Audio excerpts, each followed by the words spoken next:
to my channel. This is 02 Genius in Commerce and Accountancy classes. நம்ம பார்க்குறது chapter 10 recruitment method question answers of Commerce 12th standard. So give the meaning of recruitment. Recruitment meaning என்னன்னா it is a process of finding a suitable candidate. So எனக்கு இந்த வேலையில் எனக்கு ஒரு இது இருக்குனாக்கா so அந்த பர்சன் நான் வந்து அப்ளை பண்ண வைக்கணும். ஃபார் எக்ஸாம்பிள் நான் ஒரு கம்பெனியில் வந்து ஒரு மேனேஜர் போஸ்ட் காலியாக இருக்குனாக்கா இந்த மேனேஜர் போஸ்ட்டு நான் வந்து அட்வர்டைஸ்மெண்ட் த்ரூவா இல்லாட்டி தெரிஞ்சவங்க வழியாக அவங்கள அந்த பர்சன் அந்த பர்டிகுலர் பர்சன் ரைட் பர்சன் நான் எப்படி செலக்ட் பண்ணுறேன்னு அந்த ப்ராசஸை வந்து ரெக்ரூட்மெண்ட் சொல்லுவாங்க. It is relationship between that is link between a job provider and job seeker. Job provider யார் வேலை கொடுப்பாங்க, ஜாப் சீக்கர்னால் யாருக்கு வேலை தேவை. So that is called as a recruitment. இங்கேருந்து இங்கே வரல எழுதுனா போதும். ஸோ நெக்ஸ்ட் ஒரு டெஃபினேஷனும் எழுதிக்கிங்க. So Edwin B Flippo, it is a process searching for prospective employee and ஸ்டிமுலேட்டிங்னா தூண்டுதல் and encouraging them to apply for a job in an organisation. So இது மாதிரி வேலை இருக்குது, இது மாதிரி சேலரினா என்ன பண்ண அட்ராக்ட் ஆவாங்க, ஸ்டிமுலேட் ஆவாங்க, தூண்டுதல், ரைட்? அப்போ என்ன பண்ணாங்க, ஜாப் வந்து அப்ளை பண்ணுவாங்க. That is called as a recruitment. Next ப்ரமோஷன்னா என்னது, ஒரு சீனியர் பேஸ் மேலே மெரிட் பேஸ் மேலே அவங்களுக்கு நெக்ஸ்ட் லெவல் மூவ் பண்ணுறது. That is called as a promotion. Next right any two internal source of recruitment. Internal சோர்ஸ்னால் நம்ம நெக்ஸ்ட் அதை படிப்போம். இன்டர்னல் சோர்ஸ்னால் ஸோ உள்ளுக்குள்ளே எப்படி வந்து ஒரு வேலை விட்டு இன்னொரு வேலைக்கு எப்படி ட்ரான்ஸ்ஃபர் பண்ணாங்க. First transfer. ஓகே, ஒரு எம்ப்ளாயி ஒரு டிபார்ட்மெண்ட்லேருந்து இன்னொரு சப்போஸ் ஒரு டிபார்ட்மெண்ட்டில் கம்மியாக இருக்காங்க ஸ்டாஃப், இன்னொரு டிபார்ட்மெண்ட்டில் ஜாஸ்தியாக இருக்காங்க. ஜாஸ்தியாக இருக்கவங்க என்ன பண்ணுவாங்க, கம்மியாக இருக்கிறதுல அவங்க ட்ரான்ஸ்ஃபர் பண்ணுவாங்க. நெக்ஸ்ட் அப்கிரேடிங்னா என்னது, ஒரு எம்ப்ளாயி வெளில போயிட்டாங்க, ரைட்? ஒருத்தவங்க அப்கிரேட் பண்ணணும். ஸோ அது வந்து அப்கிரேடிங் சொல்லுவாங்க. ஸோ அப்கிரேடிங் வந்து இப்படியும் எடுத்துக்கலாம், லைக் ஒர்க் நல்லா பண்ணுறாங்கனாக்கா அவங்கள வந்து அப்கிரேட் பண்ணுவாங்க. நெக்ஸ்ட்டு ப்ரமோஷனோட மீனிங்னா சீனியர் பேஸ் மேலே மெரிட் பேஸ் மேலே. ஸோ நெக்ஸ்ட்டு டிமோஷனாக அப்படியே கீழே இருக்கிறது. ஏதாவது 2 எழுதலாம் நீங்கள் இதுலேருந்து. Next what is mean by poaching வந்து ரேடிங் சொல்லுவாங்க. இது என்ன நடக்குது, ரொம்ப இப்போ ட்ரெண்டில் வந்து ரொம்ப ஃபேஷனாக இருக்குது. சப்போஸ் ஒரு பர்சன் வந்து ஒரு இடத்துல ஒர்க் பண்ணுறாங்க, அவங்க வந்து எக்ஸலண்ட்டாக ஒர்க் பண்ணுறாங்க ஒரு கம்பெனியில். ஸோ நான் என்ன பண்ணுவேன்னா அந்த பர்சனை வந்து நான் வந்து அங்கே சேலரி ஒரு 1 லேக்னாக்கா நான் வந்து அவனுக்கு 2 lakhs ஆஃபர் பண்ணுவேன். 2 lakhs ஆஃபர் பண்ண கார் கொடுக்குறேன், நான் வந்து உங்களுக்கு வந்து பில்டிங் குவார்ட்டர்ஸ் கொடுக்குறேன் அப்படின்லாம் சொல்லிவிட்டு அவங்கள அட்ராக்ட் பண்ணிவிட்டு என்னோட கம்பெனியில் நான் வந்து இழுக்கிறது தான் வந்து பவுச்சிங் சொல்லுவாங்க. ஸோ பவுச்சிங் வந்து ஒன்றுமே இல்லை, நான் எஃபர்ட் வைக்காமல் அவங்களுக்கு வந்து அந்த ஸ்டிமுலேட் பண்ணுவேன். இங்கே ஆஃபீஸில் வந்து இவங்க ஒர்க் பண்ணிங்கனாக்கா உங்களுக்கு இதுமாரி பெனிஃபிட்ஸ் கொடுக்குறேன்னு சொன்னால் ஆட்டோமேட்டிக்காக என்ன பண்ணுவாங்க, அந்த ஆஃபீஸில் ரிசைன் பண்ணிட்டு என்னோடய ஆஃபீஸில் அவங்க ஜாயின் பண்ணிக்குவாங்க. That is called as a poaching. Next what do you mean by unsolicited applicant. இதுனா என்னன்னாக்கா இல்லை ஜாபே இருக்காது, நீங்கள் வந்து அப்ளை பண்ணிக்குவீங்க, அப்புறம் அவங்க என்ன பண்ணுவாங்க, அப்போ யாராவது தேவைன்னா அப்போ அந்த அதுலேருந்து செக் பண்ணிவிட்டு அவங்களுக்கு செலக்ட் பண்ணுவாங்க. ஃபார் எக்ஸாம்பிள் ஒரு இடத்துல மேனேஜர் போஸ்ட்டே இல்லை, நீங்கள் என்ன பண்ணுவீங்க, மெயிலில் போட்டுட்டீங்க மேனேஜர்ஸ் இது மாதிரி ஐம் குவாலிஃபைட் ஆஸ் அ மேனேஜர்னு சொல்லிட்டு. சப்போஸ் மேனேஜர் மிடில்லேருந்து போயிட்டாங்க, அப்போ என்ன பண்ணுவாங்க அந்த கம்பெனிக்காரவங்க, ஸோ அட்வர்டைஸ்மெண்ட்டெல்லாம் பார்க்கும்போது ஆல்ரெடி போட்ட சில பேர் லிஸ்ட்லேருந்து செலக்ட் பண்ணுவாங்க. அதுதான் வந்து இது. Next what you mean by job போர்ட்டல்ஸ்னால் இன்டர்நெட் வழியாக நம்ம வந்து ஒரு கேண்டிடேட்டை ஃபில் பண்ணுறது வந்து ஜாப் போர்ட்டல்ஸ்ன்னு சொல்லுவாங்க. லைக் ஃபார் எக்ஸாம்பிள் நான் வந்து எனக்கு வேலை தேவைன்னா ஸோ ஆல்ரெடி ஒரு naukri.com ஏதோ இருக்கும். ஸோ நான் ஆல்ரெடி என்னோடய டீட்டெயில்ஸ் எல்லாம் அப்டேட் பண்ணி வச்சுருப்பாங்க.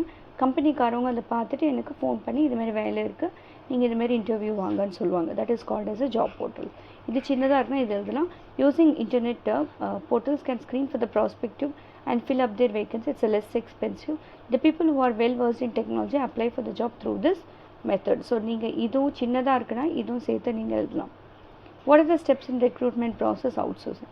ஃபர்ஸ்ட் என்னெல்லாம் ப்ராசஸ் பாருங்கள். First requirement understanding. ஸோ எனக்கு வந்து கம்பெனி பாயிண்ட் ஆஃப் வியூவில் நான் பார்க்குறேன், எம்ப்ளாயி பாயிண்ட் ஆஃப் வியூவில் இல்லை. ஸோ ஃபஸ்ட்டு வந்து ரெக்ரூட்மெண்ட், எனக்கு எத்தனை பேர் ஆளுங்க தேவை, எத்தனை பேர் ஒர்க்கர்ஸ் தேவை, எத்தனை பேர் எனக்கு எம்ப்ளாயீஸ் தேவைன்னு நான் யோசிப்பேன். எப்படியெல்லாம் அட்வர்டைஸ் பண்ணலாம். Okay, advertisement source. Screening advertisement கொடுத்துட்டு நிறைய பேர் எனக்கு வந்து அப்ளை பண்ணியிருந்தாங்க, அதுலேருந்து நான் செக் பண்ணுவேன் யாரெல்லாம் ஃபஸ்ட் எல்லாத்தையும் ஸ்க்ரீன் பண்ணிட்டு வேலிடேட், யாரெல்லாம் வேலிடேட் இது பார்த்துட்டு ப்ரொஃபைல் சப்மிஷன்.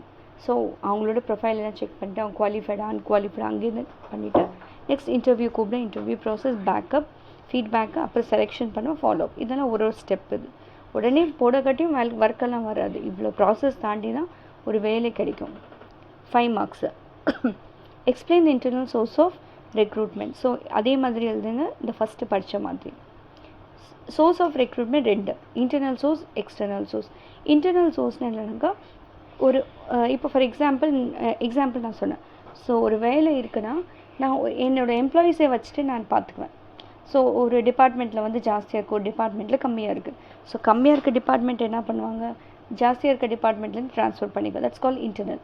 எக்ஸ்டர்னல்னால் வெளியிலேருந்து நான் வெளியிலேருந்து எம்ப்ளாயீஸ் நான் செலக்ட் பண்ணுவேன். Like example, best example is advertisement. Okay, இதெல்லாம் வந்து லிஸ்ட்டு. இன்டர்னல் சோர்ஸ் பார்த்தீங்க, இது one of the important question. So இந்த இதுலேருந்து நீங்கள் வந்து ஏதாவது 5 எழுதலாம் எக்ஸாமில், பட் எல்லாத்தையும் எக்ஸ்பிளைன் பண்ணிடுறேன். ட்ரான்ஸ்ஃபர்னால் கம்மியாக இருக்க இடத்துலேருந்து ஜாஸ்தியாக இருக்க அவங்கலேருந்து ட்ரான்ஸ்ஃபர் பண்ணிக்க, தட்ஸ் கால் ட்ரான்ஸ்ஃபர். அப்கிரேடிங்னா அவங்களோட பர்ஃபார்மன்ஸ் பேஸ் மேலே அவங்க லோவர் பொசிஷன்லேருந்து ஹையர் பொசிஷன் வருது. ப்ரமோஷனாக சீனியர் பேஸ் மேலே. டிமோஷன்னா கீழேருந்து மேலே எப்படி போவாங்களோ அதே மாதிரி மேலேருந்து கீழே வருவாங்க. ரைட். ஸோ அவங்க போர் பர்ஃபார்மன்ஸ் இருந்தால் இப்போ அப்படியே டவுன் ஆகிடுவாங்க. Recommendation by existing employee. So ஒரு வேக்கன்சி இருக்குனாக்கா என்னோடய friend, family member, brother, sister யாராவது கிட்ட நான் சொல்லிடுவேன். இது மாதிரி இருக்குனாக்கா அவங்கள ரெக்கமெண்ட் பண்ணுறது தான் recommendation by existing employee. Job rotation. So ஒரு ஜாப்லேருந்து ஒரு டிபார்ட்மெண்ட்லேருந்து ஒர்க் பண்ண, அதுக்கப்புறம் நெக்ஸ்ட்டு இன்னொரு டிபார்ட்மெண்ட்டில் ஒர்க் பண்ண, இல்லைன்னா எல்லாத்தையும் கற்றுக்கிறது தான் job rotation. Next retention. Retiring எம்ப்ளாயீஸை வந்து அவங்க சூப்பர் ஆனிவேஷன் அவங்க ஒர்க் பண்ணுங்கன்னு அப்படின்னு சொல்லுவேன். அதே மாதிரி ரிட்டையர்டு எம்ப்ளாயீஸும் ஸோ வேக்கன்சி இருக்குன்னா அவங்க வந்து ஃபில் பண்ணிக்கணும். டிபெண்ட். சப்போஸ் ஒரு பர்சன் ஒர்க் பண்ணிகிட்ருக்காங்க, சடனில் அவங்களுக்கு வந்து ஒரு ஆக்சிடெண்ட்டோ ஏதோ ஆச்சு, அப்போ அவங்களோட பசங்க யாராச்சும் வந்து அந்த பிளேஸை வந்து அக்கம்பைன் பண்ணுவாங்க, அந்த பர்சன் ஆக்குப்பை பண்ணுவாங்க. That is call depend. Previous applicant. So already நான் ஜாப் அப்ளை பண்ண ரிஜெக்ட் பண்ணிட்டாங்க, 2 months வெயிட் பண்ண 3 months வெயிட் பண்ண சொன்னாங்க, திருப்பி அதில் ரீஅப்ளை பண்ணுறது தான் வந்து previous applicant. Acquisition and merger. Acquisition, ஒரு கம்பெனி வந்து அக்வைர் பண்ணுறாங்க, இன்னொரு மர்ஜர்னால் அப்படியே 2 கம்பெனி சேர்ந்து ஒன்றா ஆகிறது மர்ஜர் சொல்லுவாங்க. ஸோ இந்த வழியாக கூட ஒரு கம்பெனிலேருந்து இன்னொரு கம்பெனி ஷிஃப்ட் ஆகிட்ருப்பாங்க. இதெல்லாம் internal. Explain the external source of recruitment. இதில் பார்த்தீங்கன்னா சேம் இதே தான் எழுதுங்க. எக்ஸ்டர்னல் பார்த்தீங்கன்னா நீங்கள் அட்வர்டைஸ்மெண்ட் வழியாக ஜேர்னல், மேக்ஸின், நியூஸ் பேப்பர் இது வழியாக நீங்கள் வந்து அட்வர்டைஸ்மெண்ட் கொடுக்கலாம். அன்சாலிட்டட் அப்ளிகன்ஸ் ஆல்ரெடி வேகன்சி இல்லை, நீங்கள் அப்ளை பண்ணியிருக்கீங்க. ஸோ வாக்கின், ஸோ டேரெக்டாக உங்களுக்கு நியூஸ் பேப்பர்லேயே கொடுத்துருவாங்க. வாக்கின் இன்டர்வியூஸ், டேரெக்டாக நீங்கள் வந்துடுங்க, ரெஸ்யூம் எடுத்துகிட்டு வந்துடுங்கன்னு சொல்லுவாங்க. Campus recruitment. ஸோ கேம்பஸ் வழியாக ஸோ நீங்கள் ரெக்ரூட்மெண்ட்டாக ஃபேக்ட்ரி கேட்டில் நம்மளுக்கு அப்படி அவங்க வந்து ரெகுலராக இருக்க மாட்டாங்க, யாராவது போய் ஒர்க் பண்ணலாம். Rival firms like poaching example சொன்னேன். Next recruitment. ஆன்லைன் ப்ராசஸில் பண்ணுறது வந்து ரெக்ரூட்மெண்ட்டு. ரைட். இது மட்டும் எழுதினாவே போதும். Recent trend in recruitment. Outsourcing என்னன்னாக்கா it's a process of recruiting. So நம்ம வந்து அவுட் சோர்சிங் ஒன்று இருக்குது. அவங்க என்ன பண்ணுவாங்கனாக்கா, சில கம்பெனிக்காரவங்க என்ன பண்ணுவாங்க, எங்களை அப்ரோச் பண்ணிவிட்டு இவங்க ஒரு பர்சனை இங்கே செலக்ட் பண்ணி அனுப்புங்க, நான் அவங்களுக்கு காசு கொடுக்குறேன்னு சொல்லுவாங்க. லைக் ஃபார் எக்ஸாம்பிள், நான் வந்து ஒரு கம்பெனியில் அப்ளை பண்ணியிருக்கேன், பட் அந்த கம்பெனி எல்லாம் இன்டர்வியூ எடுக்காது. அவுட் சோர்சிங்காரவங்க எனக்கு எல்லாத்தையுமே எடுத்துகிட்டு என்ன அனுப்புவாங்க. That is called outsourcing. இப்போ இது ரீசெண்டாக ட்ரெண்டில் இருக்குது. நெக்ஸ்ட் பவுச்சிங் பற்றி எக்ஸ்பிளைன் பண்ணால், it's like stimulating the other company employees through giving a benefit of financial or non financially. So அது வந்து பவுச்சிங்னு சொல்லுவாங்க. ஓகே. ஸோ இதுவும் நீங்கள் ஆட் பண்ணிக்கலாம், இல்லாட்டி தேவையில்லை. ரைட், அவ்வளோதான். ஸோ இந்த வீடியோ உங்களுக்கு பிடிச்சிருச்சுன்னா லைக் பண்ணுங்கள், ஷேர் பண்ணுங்கள், சப்ஸ்கிரைப் பண்ணுங்கள், மற்றவங்களுக்கும் ஷேர் பண்ணுங்கள். Thank you all.